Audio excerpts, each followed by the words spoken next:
Hello everyone, this is Chris Burns from Slash Gear. Today we're taking a look at two devices that are relatively similar in that they're both going to be for sale soon. This one is out in the market right now. It's the iPhone 4S. This is the HTC One S. This one's going to be available internationally this week. You can probably already buy it right now by the time you watch this video. But what they are doing is they're competing against one another because this is pretty much the most powerful Android smartphone on the market right now, next to the other HTC One, the HTC One X. That one has a quad-core processor inside. This is dual-core. This one's processor is made by Qualcomm, and the iPhone 4S has a processor made by Apple, designed by Apple. Now, what I'm going to do here is a few initial tests, just showing you how fast things are working on both these devices. So I'm going to press the power button here at the same time. I'm going to both power up at once. So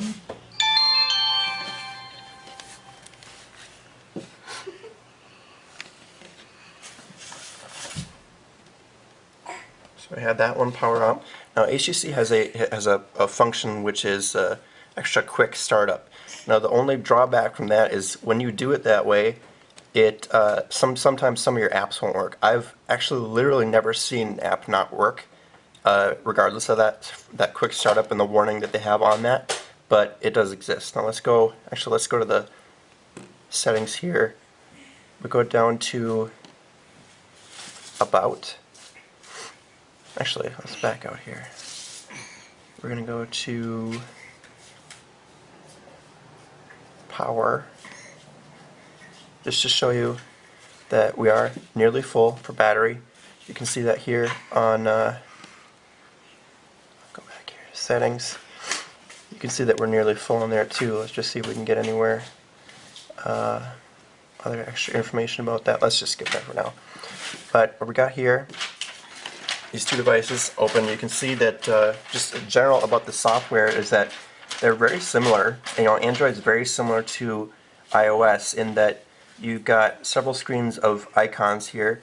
HTC has a setup where you have 7 screens. Obviously with iOS you can have as many as you want. You just keep adding them on and on and on. With Android you also have an app drawer, which is separated how HTC has it separated into all, frequently used, and then downloads. Now the difference between downloads and all is that it's everything that was on there when you first got the device. Frequent is obviously apps that you use recently or quite often. And then downloads includes stuff that you actually downloaded after you bought the device. Apple's is just separated. If you get a new app, it just adds to the end of the list, and then you can put them into folders like that. HTC's version of Android right now is called Sense 4.0, and that sits on top of Android 4.0 Ice Cream Sandwich, and it also allows you to do things like make a little folder like that. When you open a folder there, looks like that for Apple. They're very, very similar. Now, what we're going to do next is open Spotify. See how fast they both open up. There we go.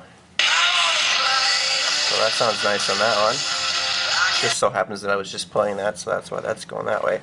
Now, the difference between these two, I'm not going to do any kind of speed tests on that because they're both working on different networks. This one's working on HSPA Plus from AT&T, and this is working on a combination of Verizon's 3G as well as Wi-Fi. This one also is working on Wi-Fi.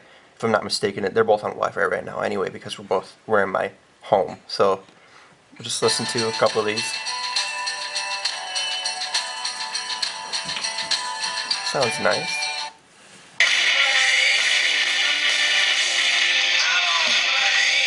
Also sounds pretty nice. Now Apple's sound is coming from underneath here, these two speakers right here. HTC's sound is coming from the back right here. Now in the past I've decided that it wasn't the best that a lot of Android phones have their speakers in the back rather than on the bottom or on the front. More recently I've come to the opinion that when you're listening to music, you're either going to be holding it in your hand like so, or you're going to have your headphone jack out. Now, the jack on this, as well as the speaker on the back here, is worked to be superior by Beats audio.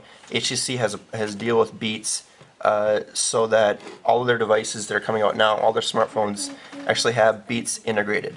Now that just means that it's been tuned and looked at by Beats to have a superior bit of audio quality.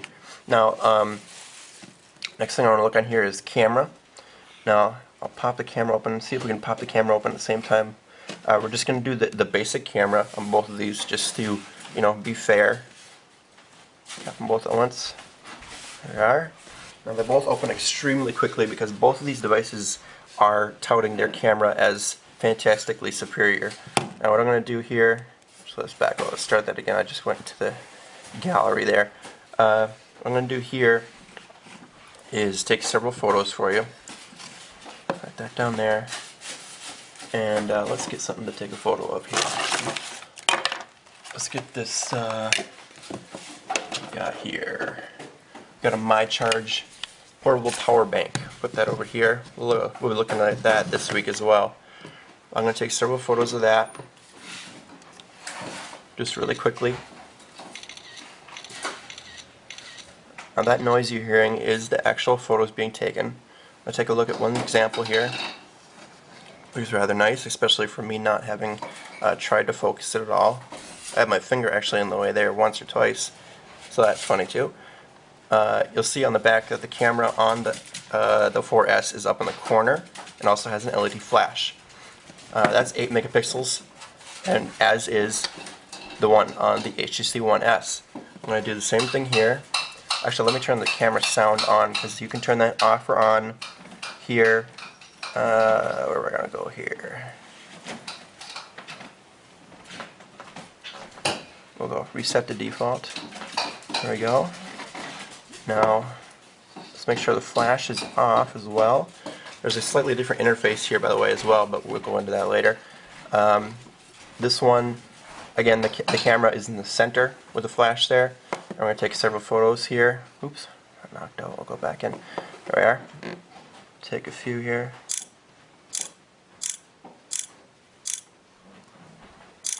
There we go. There we are. These are also looking pretty nice. Certainly not centered very well. I mean, I'll take some more for the actual demo. But as you can see, there's also a different interface for looking at photos.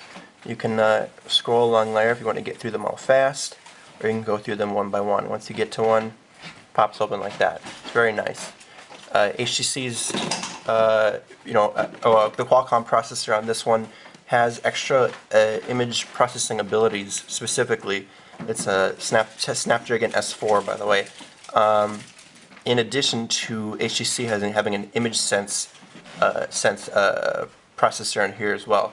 There's a separate processor called the HTC Image Sense processor in here specifically for the camera, which makes the images on this superior to essentially any Android phone on the market today.